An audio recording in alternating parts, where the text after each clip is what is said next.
बिस्मिल्लाहिर्रहमानिर्रहीम। अस्सलाम वालेकुम जनाब। स्टोरीज़ मैंने दो शेयर करनी हैं। कौमी असम्बली वज़ीर आज़म की एडवाइस पर सदर पाकिस्तान ने तोड़ दी है।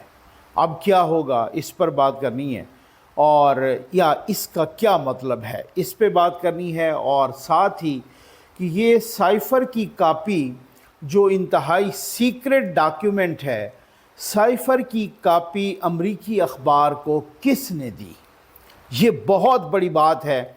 इस पे बात करनी है क्योंकि एक अमरीकी अखबार ने बहुत बड़ा दावा किया है और उसको ये कापी किसने दी, इस पे बात करनी है। सबसे पहले जनाब जल्दी से आप चैनल सब्सक्राइब कर लीजिए, जहाँ पे घंटी का निशान लगा है उसको दबा दीजिए ताकि हर आने वाली वीडियो आप तक पहुँचती रहे। और साथ ही हमारा वाटर प्रोजेक्ट्स अल्हम्दुलिल्लाह और व्हील चेयर का प्रोजेक्ट्स चल रहा है बहुत ही कामयाबी से, और अल्लाह के करम और आपके तावन से। और उसमें आप अपनी आक़िबत संवारने के लिए, अपने प्यारों के लिए, अपने मरहुमीन के लिए, वालदैन के लिए, अपने बच्चों के लिए, जो ज़िंदा हैं उनके लिए, जो मरहुमीन हैं उनके लिए, सब के लिए लगवाइए। और इसमें ये नंबर भी डिस्प्ले हो रहा है। जनाब आ जाइए। कौमी असम्बली तो हो गई तहलील, ठीक है, कौमी असम्बली तोड़ दी गई। सदर ममलिकत ने ये पहले ही कहा था शहबाज शरीफ साहब ने कि जी हम 9 तारीख़ को कौमी असम्बली तोड़ देंगे, और उन्होंने उसी तरह से वो कौमी असम्बली तोड़ दी। और कौमी असम्बली अपनी मुद्दत से पहले टूटी है। कौमी असम्बली पर के तहलील की समरी पर सदर आरिफ अलवी साहब ने दस्तखत कर दिए। अगर वो दस्तखत ना भी करते तब भी 48 घंटे के अंदर अंदर कौमी असम्बली ख़ुद ब खुद तहलील हो जाती। अगर सदर दस्तखत, आपको याद होगा कि पंजाब असम्बली की तहलील पर पंजाब असम्बली की जो समरी भिजवाई थी उस वक़्त के वज़ीर आला चौधरी परवेज़ इलाही ने, उस पर दस्तखत नहीं किए थे गवर्नर बलीगुर रहमान साहब ने। ऑटोमेटिकली 48 घंटे के बाद वो असम्बली डिज़ॉल्व हो गई थी।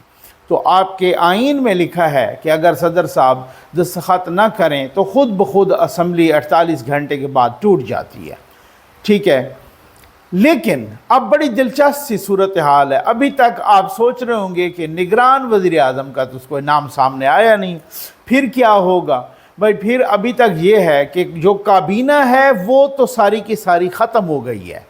जो वज़रा, मुशीरान, वज़ीर ममलिकत, जितनी भी वो लंबी चौड़ी काबीना थी वो तो ख़त्म हो गई है।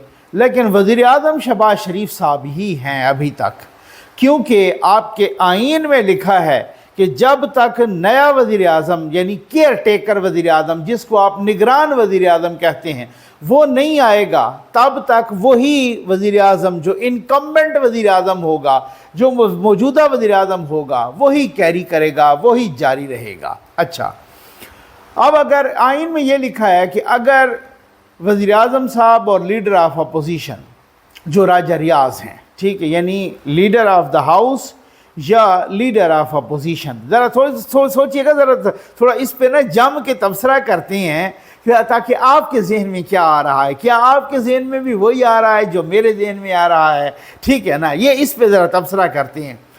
अगर आइन में लिखा हुआ है कि अगर लीडर ऑफ अपोजिशन और लीडर ऑफ द हाउस यानी शहबाज शरीफ साहब और राजा रियाज साहब के दरमियान कोई 3 दिन तक असम्बली की तहलील के 3 दिन तक अगर इनमें डेडलॉक आ जाता है, ये उस पर मुत्तफिक नहीं हो पाते किसी नाम पर, तो फिर ये नाम चले जाएंगे, अपना ये मामला चला जाएगा कौमी असम्बली के स्पीकर के पास।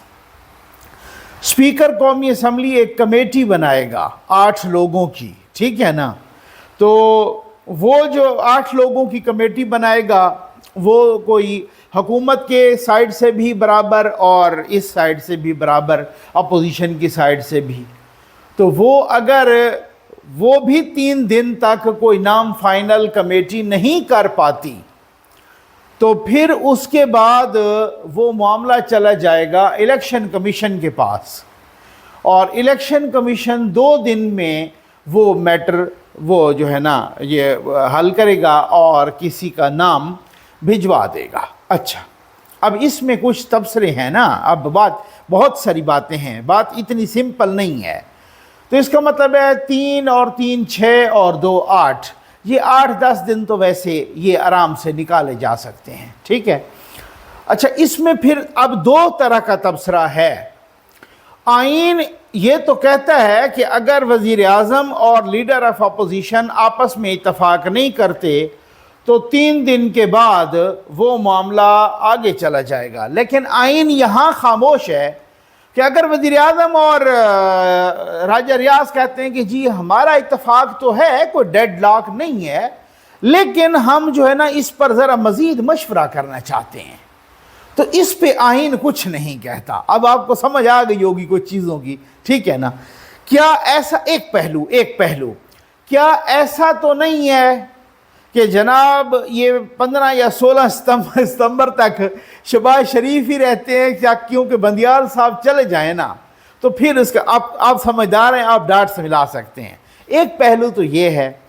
دوسرا پہلو یہ ہے کہ کیا ایسا تو نہیں ہے کہ چونکہ سیاسی جماعتیں مان نہیں رہی تھیں اور ہم نے تو یہ سوچا کہ یار ہم نے تو یہ سنا کہ جی نواز شریف صاحب کے پاس، آپ نے 2 دن پہلے بھی یہی سنا ہوگا کہ نواز شریف صاحب کے پاس نام پہنچ گیا اور انہوں نے فائنل بھی کر دیا نام۔ تو بھائی جب انہوں نے نام فائنل کر دیا تھا تو پھر اسمبلی کی تحلیل سے پہلے نام سامنے کیوں نہیں آیا؟ ہمارے سامنے جناب اب پیپلز پارٹی کہتی ہے کہ ہم نے جلیل عباس جیلانی صاحب کا نام دیا ہے جو کہ سابق سفارتکار ہیں، اسحاق ڈار صاحب کا نام بھی سامنے آیا، شاہد خاقان صاحب کا نام بھی آیا، سمرو صاحب کا نام بھی سامنے آیا، اور تو اور رحیل شریف صاحب کا نام بھی سامنے آیا، پتہ نہیں اور کتنے نام سامنے آئے، آپ نے دیکھ لیا، ٹھیک ہے نا۔ ادھر سے کامران ٹسوری صاحب کا نام بھی سامنے آیا وغیرہ، ٹھیک ہے نا۔ بہت سارے، آدھے درجن سے تو زیادہ نام سامنے آ گئے۔ تو پھر یہ نام اگر نواز شریف صاحب نے فائنل کر دیا تھا تو پھر کیوں نہیں یہاں پہ سامنے کیوں نہیں آیا؟ پھر اس کا مطلب کہیں یہ تو نہیں ہے کہ نام وہی ہوگا جو اسٹیبلشمنٹ فائنل کرے گی اور یہاں پر یہ ہوگا کہ جی راجہ ریاض اور شہباز شریف صاحب اتفاق نہیں کر سکے؟ ہو سکتا ہے کوئی کسی کو بھی سکھا دے۔ اب سمجھ آ گئے مبینہ طور پہ اب راجہ ریاض صاحب اگر اتفاق نہ کریں تو پھر اس کا مطلب ڈیڈ لاک ہو گیا۔ پھر آپ کو وہاں آ جائیں کمیٹی میں، اگر کمیٹی میں بھی اتفاق نہیں ہوتا تو پھر الیکشن کمیشن، اور الیکشن کمیشن پھر نام اناؤنس کرے گا تو پھر کیا پتہ کون سی خفیہ قوتیں کون سا نام اناؤنس کرانا چاہتی ہیں، ایک بات۔ دوسری بات یہ ہے کہ قومی اسمبلی ٹوٹ گئی ہے وقت سے پہلے۔ اب وقت سے پہلے تو ٹوٹ گئی ہے، لیکن وقت سے پہلے جب ٹوٹتی ہوتی ہے نا قومی اسمبلی، وقت اس کا تھا 13 اور 14 اگست کی درمیانی شب، لیکن یہ 9-10 کی درمیانی شب ٹوٹ گئی ہے۔ تو اگر اسی طریقے سے یہ ٹوٹ گئی ہے قومی اسمبلی اور یہ اگر اپنے وقت سے پہلے، تو اس کا مطلب یہ ہے کہ اب جو صورتحال ہوگی نا، اب 90 دن کے اندر الیکشن ہوں گے۔ اچھا، 90 دن کے اندر سے مراد یہ ہے کہ اگر یہ 10 تاریخ کو تحلیل ہوئی ہے نا، کون سا 10 اگست، تو ستمبر، اکتوبر، نومبر، 10 نومبر تک یہ الیکشن ہونے ہیں۔ لیکن ساتھ جو ابھی تبدیلیاں ہوئی ہیں اور ابھی جو قانون پاس ہوئے ہیں اور الیکشن ایکٹ میں تبدیلیاں ہوئی ہیں، اس میں ابھی یہ بھی ہوا ہے کہ جی الیکشن کمیشن وہ تاریخ دے سکتا ہے اپنی مرضی سے اور اس تاریخ کو پھر بڑھا بھی سکتا ہے، ٹھیک۔ ایک اور بات ہوئی ہے، نئی مردم شماری کی منظوری ہو گئی ہے۔ جب وہ منظوری ہو جائے اور پھر اس کے فیکٹس اینڈ فگر سارا کچھ وہ جاری ہو جائیں تو پھر اس کے بعد بھی حلقہ بندیوں پر 120 دن لگتے ہیں۔ تو پھر یہ تو تقریباً معاملہ فائنل ہے کہ یہ تو میٹر چلا جائے گا مارچ اپریل تک، فروری کے اینڈ یا مارچ اپریل تک۔ اسی لیے تو خیر سے کروٹیں لے رہی ہے ارمان دل میں، اور ہر بندہ آگے آ رہا ہے کہ یار دیکھو ابھی تو اگست پڑا ہے، اگست، ستمبر، اکتوبر، نومبر، دسمبر، جنوری، فروری، مارچ، یہ تو کوئی 7 مہینے 8 مہینے بنتے ہیں۔ تو 7-8 مہینے کے لیے جو وزیر اعظم، تو وہ تو نگران وزیر اعظم، وہ ہر بندے کے خواہشیں تڑپ رہی ہیں نا جی میں جاؤں۔ تو بہرحال ایک بات تو یہ ہو گئی۔ اب آ جائیں سائفر والے معاملے، اس قومی اسمبلی پہ فردر بھی ڈسکشن کریں گے۔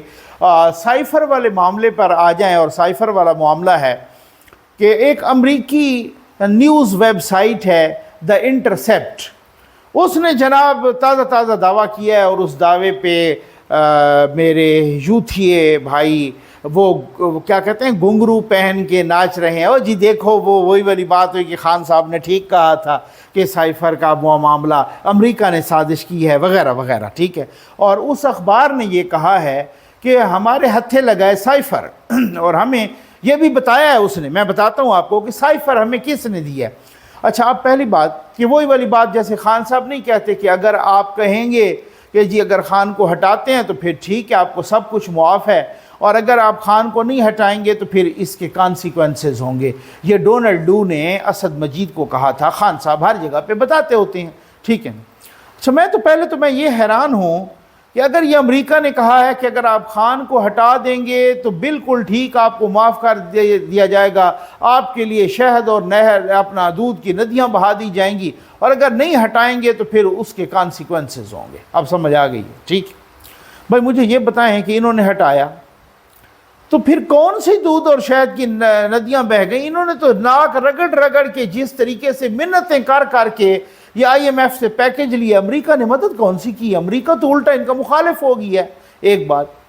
दूसरी बात यह है कि उसी अखबार में लिखा हुआ, उसी वेबसाइट पर या उसी साइफर की कॉपी भी उन्होंने बीच में लगाई है, ठीक है ना।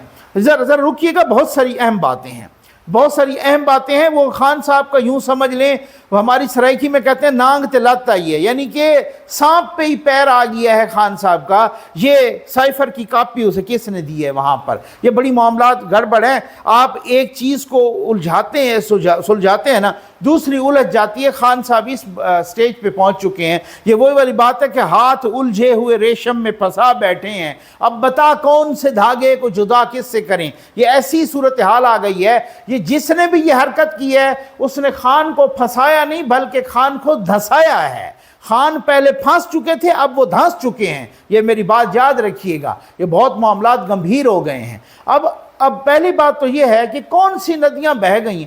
दूसरी बात ये है कि वो उन्होंने कहा है कि जी साइफर, अब आप चालाकियां देखें, जैसे खान साहब कहते रहते हैं ना, उन्होंने कहा कि जी साइफर ये सारी साजिश की है अमेरिका ने और वो मान गया है कि अगर आप, खान साहब तो कह चुके हैं, अपनी बात से मुकर चुके हैं। खान साहब तो यू टर्न ले चुके हैं। उन्होंने कहा अमेरिका ने तो साजिश की ही नहीं है। अब समझ आ गई आपको? अमेरिका ने तो साजिश ही नहीं की। साजिश तो यहाँ जनरल बाजवा ने की है, कभी वो कहते हैं मोहसिन नकवी ने की है। बाहर उन्होंने कहा पाकिस्तान से साजिश गई है, अमेरिका ने तो साजिश की नहीं, वो तो मैंने वैसे कह दिया था। समझ आ गई आपको? ये खान साहब कह चुके हैं। अब ये कहना कि यूथ ये नाच रहे हैं कि जी देखो अमेरिकी साजिश सामने आ गई, तो वो तो आपका अपना लीडर कह चुका है कि अमेरिका ने साजिश नहीं की। वो किसी एक बात पे रुको ना, ठीक है ना। अच्छा, एक और बात कि खान साहब ये खान साहब मुख्तलिफ हवालों से ये कह चुके हैं, ठीक है ना, अपना वो बता चुके हैं कि ये किसने साथ। उसी साइफर के अंदर लिखा हुआ है, उसी इसमें लिखा हुआ है अखबार में जो इंटरसेप्ट, कि ये कॉपी हमें को पाकिस्तान फौज से किसी ने दी है, किसी अननोन पर्सन ने। साथ ये भी लिख दिया है, चालाकी देखें आप, साथ ये भी लिख दिया है कि जी वो ना तो कोई इमरान खान का हमदर्द था और ना ही उसका किसी सियासी जमात से कोई ताल्लुक था। ये उस बंदे ने हमें दी है वो साइफर की कॉपी। अब आप अंदाज़ा कीजिए उनको क्या पड़ी कि एक अननोन सी, एक इंटरसेप्ट नामी, जिसका हमने भी पहली दफ़ा नाम सुना, उसका ये टाइमिंग बड़ी अहम है, क्योंकि खान साहब जो है ना वहाँ जेल में हैं। टाइमिंग से ज़्यादा वो यूथिया बड़ा अहम है। मुर्तज़ा हुसैन उसका नाम है, उस यूथिया का, जिस यूथिया ने ये स्टोरी दी है। अब आपको समझ आ गई होगी। और सिर्फ वो यूथिया अहम नहीं है, उस यूथिया की पोस्टें देखें आप, ट्वीट्स देखें, या आजकल उसको पोस्ट बोलते हैं ट्विटर पर, या आजकल उसको एक्स बोलते हैं, उसकी आप पोस्टें देखें ट्विटर या बाकी सोशल मीडिया पर, वो खान साहब की तारीफ़ें कर रहे हैं उन पोस्टों में। वो पक्का यूथिया है उन पोस्टों के हिसाब से। अब आपको समझ आ गई होगी। मैं अब आपको ये बताऊं कि खान साहब ये कह चुके हैं, खान साहब बहुत बुरी तरह किसी ने खान साहब को धंसाया है यहाँ पर। ये ऐसी बात, वो कहते हैं ना कि आप नादान दोस्तों से बचें, क्योंकि वो बेचारा कहेगा, कोशिश तो करेगा कि आपको फ़ायदा पहुँचाए, लेकिन चूंकि अक्ल नहीं होगी ना, मैं कहता हूँ ना यूथियों का अपर चैम्बर फारिग है, ठीक है ना, अक्ल नहीं होगी, وہ بجائے فائدے کے آپ کو نقصان پہنچا بیٹھے گا۔ تو خان صاحب کے ساتھ کافی عرصے سے یہی کچھ ہو رہا ہے، کیونکہ خان صاحب کو مردم شناس تو انسان ہے نہیں۔ خان صاحب کہتے ہیں یہ میرا وسیم اکرم پلس ہے، ٹھیک ہے نا، انہوں نے بزدار کو کہا کہ یہ میرا وسیم اکرم پلس ہے، آپ دیکھیے گا یہ وسیم اکرم پلس نکلے گا، وہ وسیم اکرم پلس وہاں سے نسل ہے۔ پھر محمود خان کو کہا کہ یہ بزدار پلس ہے، وہ بزدار پلس بھی چھوڑ، تو خان صاحب تو بالکل وہی والی بات ہے کہ وہ تو مردم شناس ہیں ہی نہیں، ٹھیک ہے نا۔ اب خان صاحب نے جس نے بھی خان صاحب ماریا میمن کے شو میں کہہ چکے ہیں کہ ایک سائفر کی کاپی میرے پاس تھی، پتہ نہیں وہ کہاں گئی، وہ کہیں گم گئی ہے، آپ نے سنا تھا نا، میں نے سنوایا بھی تھا، وہ گمی کدھر ہے؟ اس کاپی کی اب انویسٹیگیشن ہوگی۔ جب یہ ہوا نا کہ وہ انویسٹیگیشن ہونی ہے اور ایف آئی اے نے سائفر کی انویسٹیگیشن شروع کر، پھر خان صاحب نے ایک اور کلٹی ماری۔ خان صاحب نے کہا کہ وہ جو سائفر میں نے دکھایا تھا وہ سائفر تھوڑی تھا، وہ تو ویسے ہی پیپر تھا۔ اب سمجھ آ گئی آپ کو، اب دوبارہ یہ کھل گیا ہے نیا کٹا کہ جی وہ سائفر کی کاپی ہم نے حاصل کر لی ہے اور ہمیں کسی نے پاکستان سے دی ہے، اور خان صاحب پہلے کہہ چکا کہ وہ کاپی مجھ سے گم گئی ہے۔ تو بھائی یہ بڑا گمبھیر معاملہ ہے، وہ والی بات ہے کہ ادھر سے وہ سلجھاتے ہیں تو ادھر سے الجھ جاتی ہے گتھی، اور ادھر سے سلجھاتے ہیں تو ادھر سے الجھ جاتی ہے۔ تو یہ بات ہے کہ ہاتھ الجھے ہوئے ریشم میں پھنسا بیٹھے ہیں، اب بتا کون سے دھاگے کو جدا کس سے کریں۔ اس پہ اور بھی ویڈیوز کریں گے، لیکن یہ اب بہت ضروری تھا کہ جس طریقے سے میں نے کہا کہ اگلی ویڈیو میں اس پہ سائفر پر بات کریں گے۔ میں آج بھی کہہ رہا ہوں کہ جس نے بھی یہ حرکت کی ہے اس نے خان کو پھنسایا نہیں بلکہ دھنسایا ہے۔ امید ہے آپ کو ویڈیو پسند آئی ہوگی۔ آپ کا بہت بہت شکریہ۔